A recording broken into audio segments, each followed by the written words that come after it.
Meus amados irmãos e amigos, eu vos saúdo com a doce e gloriosa paz do Senhor.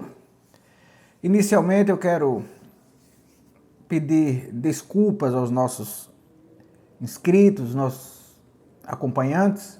Semana passada eu fiz uma viagem inesperada, não planejada, e por isso não pudemos gravar os subsídios da lição passada. Mas estamos voltando hoje por graça e misericórdia de Deus, contando com a sua ajuda, com a sua oração, para que possamos continuar fazendo esse trabalho, que não é fácil, mas é gracioso, porque é para Deus. Estamos na 13ª lição, a última do trimestre. Um trimestre que foi comentado pelo pastor Osiel Gomes, que é o líder da igreja de Tirirical, lá na capital maranhense, São Luís. É a lição 13, a cidade celestial. O texto áureo diz: mas a nossa cidade está nos céus, donde também esperamos o Salvador, o Senhor Jesus Cristo. Filipenses capítulo 3, versículo 20. Estamos terminando este trimestre, que tem como tema a carreira que nos está proposta. E falando nessa carreira, estudando ontem, eu me lembrei de um fato que aconteceu lá no início da minha fé, lá nos anos 80, no início dos anos 80. Eu estava assistindo um culto no Templo Central da nossa igreja, e estava pregando o pastor Lorival Carlos Menezes. E ele contou uma história de que ele, numa conversa, alguém perguntou a ele qual a possibilidade de um homem que come carne e farinha ir para o céu. Ele disse: não, o homem que come carne e farinha não tem possibilidade de ir para o céu. É Jesus quem leva. Eu achei aquilo muito interessante. Eu comecei a pensar, ora, então se Jesus se esforça por mim, o meu esforço será menor. E aqui em João capítulo 14, versículo 3, ele diz exatamente isso. E virei outra vez e vos levarei para mim mesmo. Eu vos levarei, é ele que nos leva. Para que onde estiver, estejais vós também. E esse lugar que ele prometeu é exatamente a cidade celestial. É o destino do cristão, é o destino dos salvos.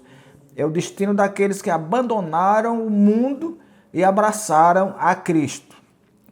Então nós vamos estudar a lição de número 13, que é a última. Mas hoje nós vamos fazer um resumo de todas as 13, das 12 últimas, e falar um pouquinho da 13ª, que é a última.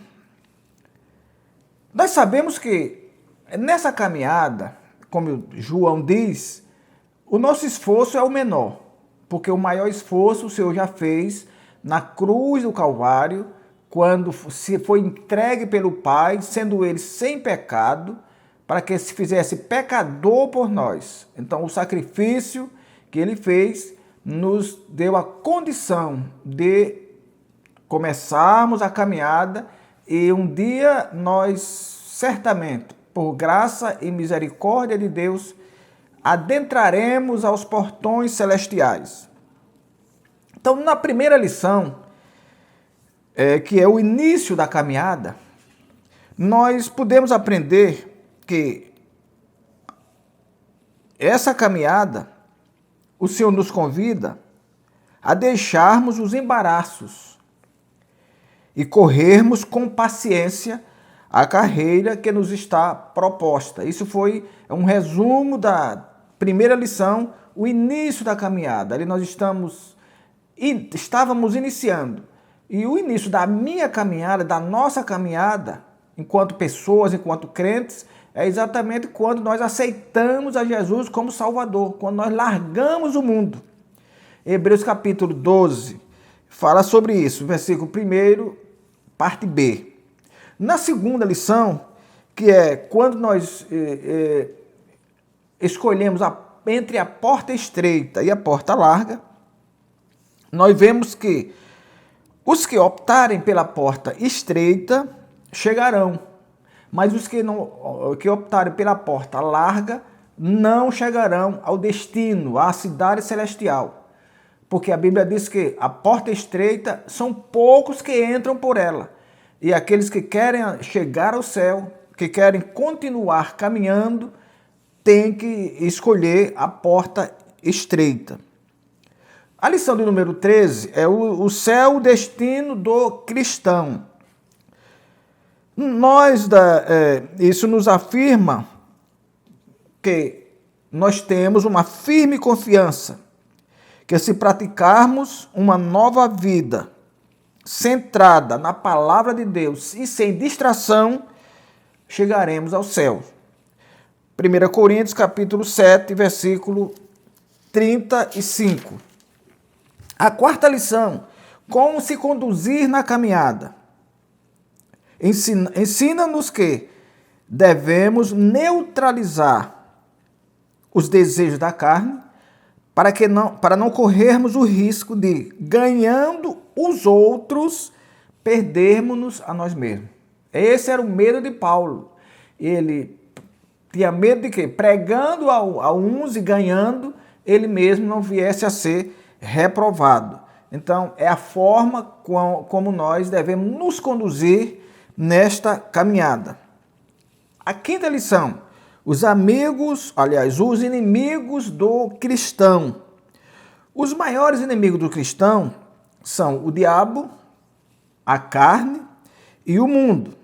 Então, nessa lição, nos leva a identificá-los para que possamos neutralizá-los na nossa vida, para que possamos vencê-los, não por nós, mas pelo Senhor que está conosco. A lição de número 6, as nossas armas espirituais.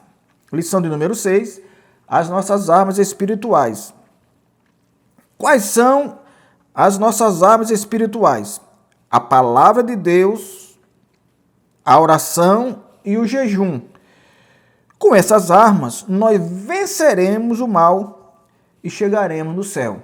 2 Coríntios, capítulo 10, versículo 2, versículo 4.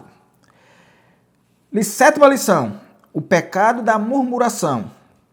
Voltando ao Antigo Testamento, nós vamos aprender que por causa exatamente da murmuração, todos os homens que saíram do Egito para a terra de Canaã, lá não entraram, exceto Josué e Calebe, que sustentaram a fé e não entraram pelo caminho da murmuração. Oitava lição, confessando e abandonando o pecado. Meus amados irmãos, aqui nós aprendemos que há uma comunhão, há uma sinergia entre o abandonar entre o confessar e o abandonar, porque um não exclui o outro. Não adianta alguém confessar e não abandonar. Tampouco adianta alguém abandonar sem confessar. A ordem bíblica é confessando e abandonando o pecado. A lição de número 9, resistindo às tentações. Somos convidados a temermos, a sujeitarmos-nos a Deus, resistirmos o diabo e ele fugirá de nós. Isso está escrito em Tiago, capítulo 4, versículo 7. E como é que nós resistimos às tentações? Pela palavra de Deus. O apóstolo Paulo dizia que aquilo que ele queria fazer nem sempre podia, porque ele queria fazer pelo Espírito e a carne estava sempre adiante. Então, quando nós vivemos pelo Espírito, que é a vida nova, que o próprio apóstolo Paulo diz, que a vida que vivemos na carne, não mais vivemos nós, mas Cristo vive em nós. Se Cristo vive em nós, lógico que nós teremos resistência para resistir às tentações e continuarmos a nossa caminhada para o céu. Lição 10, desenvolvendo uma consciência de santidade. Aqui aprendemos que a santidade é um ato, um estado e um processo. Como ato, a santidade nos trata, nos tem a ver com a separação do mundo. Como ato, isso tem a ver com a separação do mundo. É o ato de separação do mundo. É quando nós aceitamos a Jesus e nos separamos do mundo. Como o estado, a santidade é a forma como nós devemos estar para, no dia que Jesus voltar, nós subirmos com Ele. E como um processo, é a busca diária.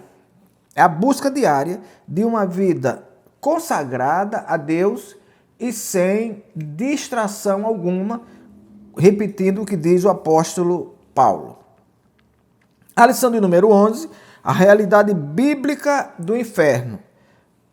Isso é de suma importância, porque tem muitas pessoas, inclusive religiões, ou pseudo-religiões, que duvidam da existência do inferno.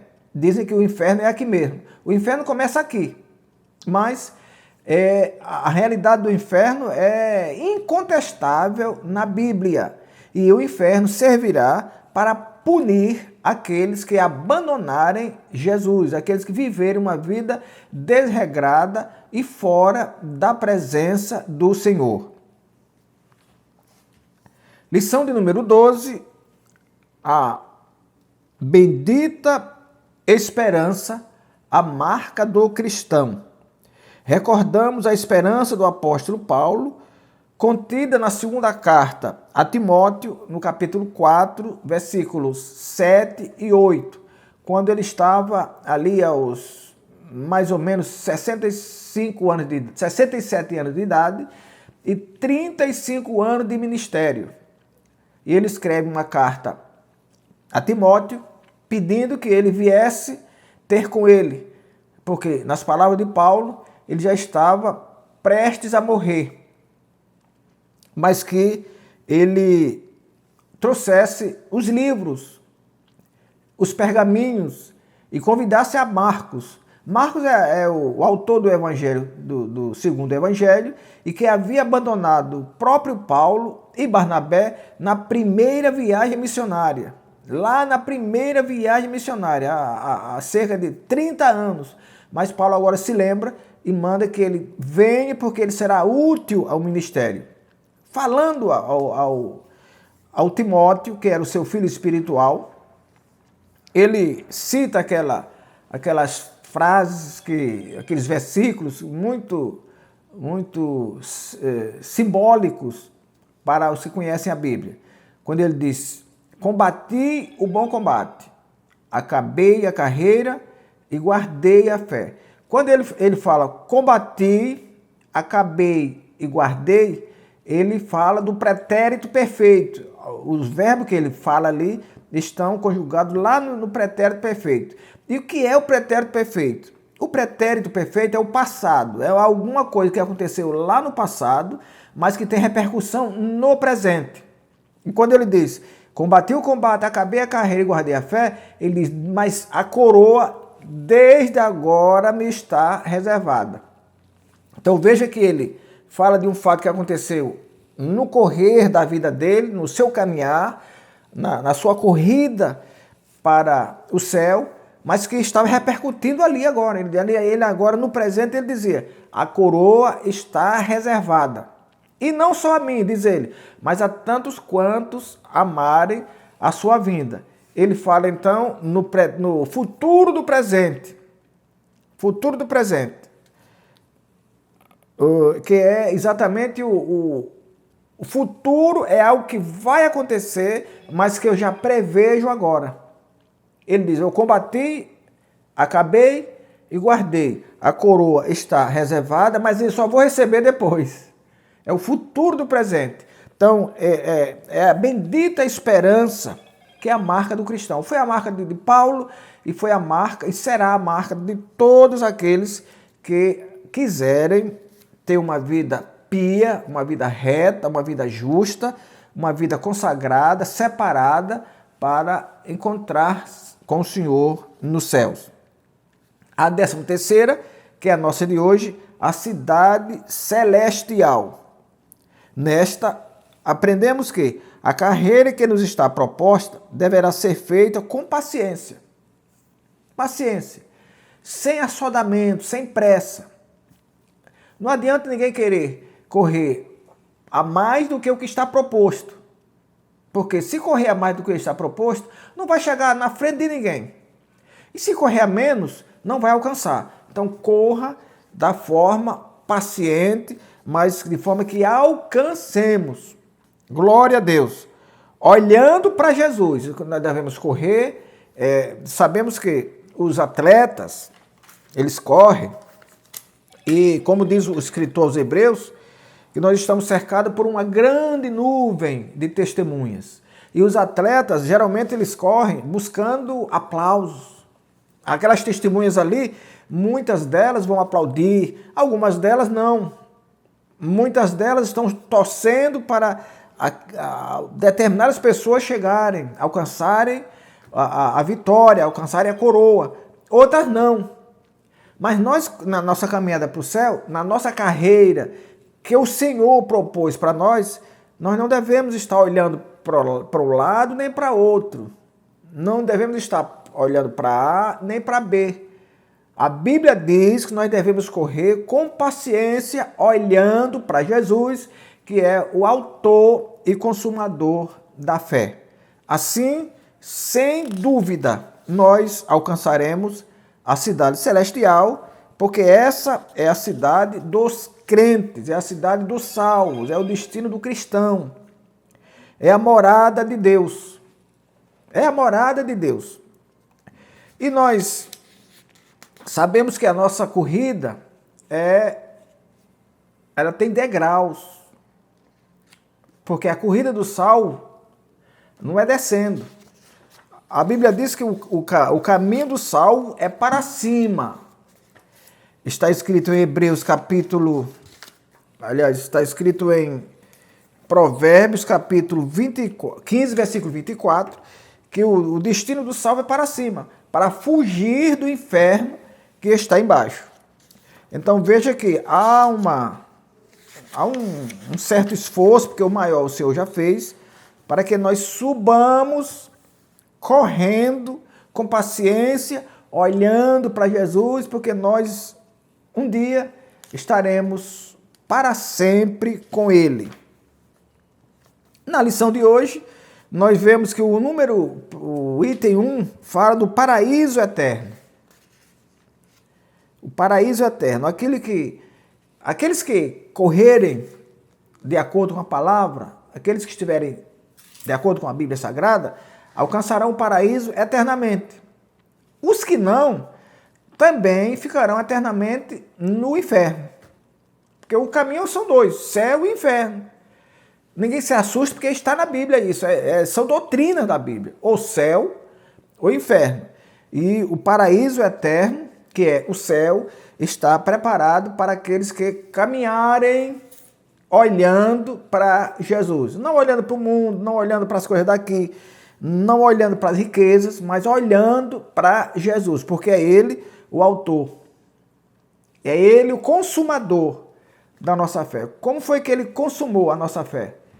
Como Ele consumou a fé? Quando Ele deu o brado lá na cruz se entregando por nós, pecadores. Nesse paraíso nós temos a cidade eterna, a Jerusalém eterna. Há pessoas que dizem que o milênio será no céu, mas a Bíblia diz que o milênio será na terra, na Jerusalém eterna, na Nova Jerusalém, que será instalada exatamente no lugar da Jerusalém terrestre, que está contaminada. Então nós viveremos ali na Nova Jerusalém, criada, purificada, para que o Senhor instale o seu reino de justiça por 1000 anos. Quando começará essa eternidade? A Bíblia fala do arrebatamento. O apóstolo Paulo diz que a trombeta soará e o Senhor virá. Diz o apóstolo Paulo que os que morreram em Cristo, que estiverem no mar, na terra, onde estiverem, se morrerem em Cristo, ressuscitarão. Os que estiverem vivos, mas que estiverem guardados na lei do Senhor, esses serão transformados. E os dois, ressuscitados e transformados, subiremos para o encontro com o Senhor nas nuvens. Ele, nessa primeira fase da segunda vinda, ele não descerá. Ele ficará nas nuvens e o encontro, porque isso é simbólico, é o noivo encontrando a noiva. Então, a noiva sobe, a noiva é a igreja. A igreja quem é? Nesse momento, quem é a igreja? Os ressuscitados que morreram em Cristo e os transformados. Então, os dois sobem como a noiva para encontrar o noivo, que é o Senhor Jesus nos ares. E depois se instalará na terra a grande tribulação. São um período de grande sofrimento, como a Bíblia diz, qual nunca houve nem haverá. A grande tribulação durará 7 anos. No final dessa grande tribulação, Jesus voltará para socorrer Israel e com ele vem a igreja e aí se instalará o milênio, que é um reino de paz que durará por 1000 anos. Nesse período, a Bíblia diz que o diabo estará preso.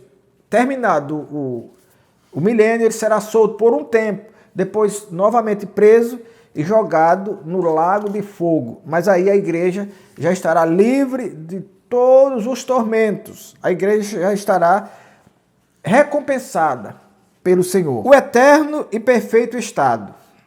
O eterno e perfeito estado. Nós sabemos que, meus amados irmãos, a Bíblia diz que os céus e a terra passarão. Só quem não passa é a palavra de Deus. E a terra será purificada por fogo. Por fogo. E nós viveremos, como disse, nessa terra purificada. Tudo ocorrerá pela ocasião da segunda vinda de Cristo, após o milênio, em que serão estabelecidos um novo céu e uma nova terra. Nesse tempo, o propósito original de Deus se cumprirá e toda a terra se encherá de glória. Essa terra estará ao alcance dos salvos. O livro do Apocalipse traz alguns símbolos que descrevem de maneira mais vívida o divino estado perfeito de todas as coisas. São símbolos que comunicam a singularidade da ausência de males. Isso está escrito no capítulo 22, e versículos de 1 a 5. Por exemplo, no estado perfeito, a Bíblia diz que ali haverá um rio, haverá uma árvore, não haverá males e haverá a presença de Deus. Nesse estado perfeito, à luz do Apocalipse. Eu não vou ler, não vou fazer a leitura, mas está escrito em Apocalipse capítulo 22, versículos de 1 a 5. A vida eterna é descrita como um rio. O apóstolo João diz que esse rio brota do trono de Deus. Ezequiel também fala disso.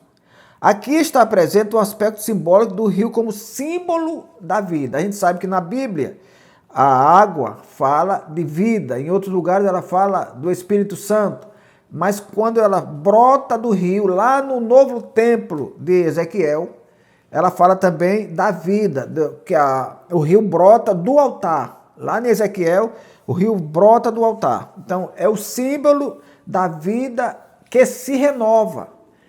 A vida que se renova para aqueles que aguardaram, aqueles que caminharam, aqueles que se resguardaram, aqueles que se separaram do pecado, eles agora vão viver nesse estado. A vida eterna é descrita como árvore. A árvore da vida remonta ao livro de Gênesis. Seus 12 frutos de mês em mês.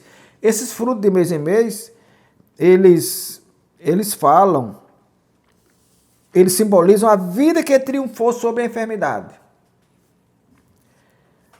A vida eterna sem males.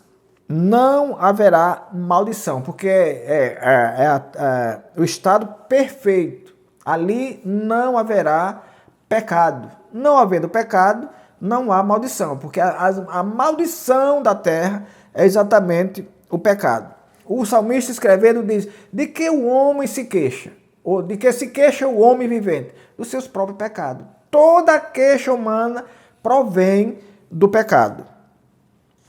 A vida eterna na presença de Deus. Contemplaremos Deus face a face. Hoje nós o vemos como Paulo diz, como uma nuvem. Mas um dia o veremos como ele é. O veremos face a face. E essa é a grande vitória, é a grande expectativa da igreja, daqueles que querem morar com o Senhor e que continuam pacientemente caminhando e olhando para o Senhor Jesus Cristo. O que todo crente salvo deve esperar? Nós devemos esperar uma vida renovada, um novo viver, uma nova expectativa. Nós devemos esperar, sobretudo, estar ao lado do Senhor, ser consolado por Ele. A Bíblia diz que Ele enxugará as nossas lágrimas. Isso é maravilhoso. É isso que nós esperamos. Na nossa caminhada paciente, é isso que nós esperamos. Um dia encontrarmos com o Senhor nosso Deus. E naquele dia, a Bíblia diz que nós viveremos unidos. Não haverá nenhuma rixa. Não haverão cisões. Porque todos ali vivem da mesma forma. Todos agora são santos de Deus. Não há a questão da controvérsia, não há briga. Nós viveremos ali para sempre com o Senhor. E isso fala das pessoas, no capítulo 20, Apocalipse capítulo 21, versículo 9 a 14, fala da junção de todos, dos judeus, que são os escolhidos, e da igreja. Quem é a igreja hoje? A igreja é os que não são judeus, são gentios. Como está escrito em João capítulo 1, diz que Jesus veio para os seus, e os seus não o receberam. Mas tantos quantos receberam, deu-lhes o direito de serem feitos filhos de Deus. Quem são os filhos? Os judeus. Esses outros que pela rebarba, pela sobra, pela rejeição dos judeus, também alcançaram o meio de ser salvos, esses é o que a Bíblia chama de grego. E esses gregos são os gentios que formam a igreja. Mas naquele dia, a Bíblia diz que estarão juntos a igreja e os gregos, a igreja e os gentios. Dos da igreja que já estiverem mortos em Cristo estarão sepultados. Os gentios que também estiverem mortos em Cristo estarão sepultados. Esses, ao soar da trombeta, ressuscitarão. Ali não haverá mais igreja nem gentios, haverá santos. Os que estiverem vivos, que sejam igreja, que sejam gentios, serão transformados. E nesse ato também não haverá mais gentios, nem igreja, nem judeus. Todos juntos subirão para estar com o Senhor. E a Bíblia diz que ao subir para estar com o Senhor, e ao se instalar a grande tribulação aqui, nós estaremos na grande ceia. Glória a Deus. Finalmente, estaremos em casa. Se nós formos ver lá, o início da caminhada se dá exatamente no princípio da nossa fé. Quando a casa está muito longe, quando o céu está muito longe, ou pode estar perto. A questão é que estará fora do nosso conhecimento. Eu hoje tenho 42 anos de crente, mas eu nunca previ que chegasse a isso. Para mim, eu poderei chegar a 60, poderei não chegar aos 43. Isso não está em nós. Então, quando nós caminhamos, o que é que nós devemos fazer? Nós devemos estar seguindo lá o capítulo 12 da carta aos Hebreus, caminhando pacientemente, olhando para Jesus, porque o dia que nós vamos, não sabemos, só Ele sabe. E eu, por graça de Deus, já caminhei 42 anos, continuo olhando para Jesus, até que eu possa chegar em casa, aqui na cidade celeste. A nossa casa é exatamente essa aqui, a cidade celeste. Começamos esse trimestre e estamos terminando. E no passo a passo, nós chegamos à cidade. E um dia que nós não sabemos, que está na presciência de Deus, nós estaremos chegando não ao final da lição, mas ao final da carreira, que é o céu. O céu é o destino final de toda a jornada que se iniciou no novo nascimento. O novo nascimento é quando nós aceitamos a Jesus. Enfrentamos dissabores, enfrentamos raivas, abandonos. Tudo isso nós enfrentamos na caminhada. Mas o certo é olhar para frente. Tudo isso nós enfrentamos. E quem viver, enfrentará mais. Mas a Bíblia diz que ninguém, nem as caras feias, nem as reprovações, nem as rejeições, terão capacidade para nos desviar do caminho. Só quem desvia o homem do caminho, só quem desvia a mulher do caminho é o pecado. Se nós estivermos vivendo uma vida pia, uma vida reta, uma vida que dignifique o Senhor, nós chegaremos ao final e, como diz a Bíblia, entraremos na cidade santa pelas portas. Que o Senhor nosso Deus nos guarde e até o nosso próximo encontro. Inclinai os vossos ouvidos e vinde a mim, ouvi e a vossa alma viverá.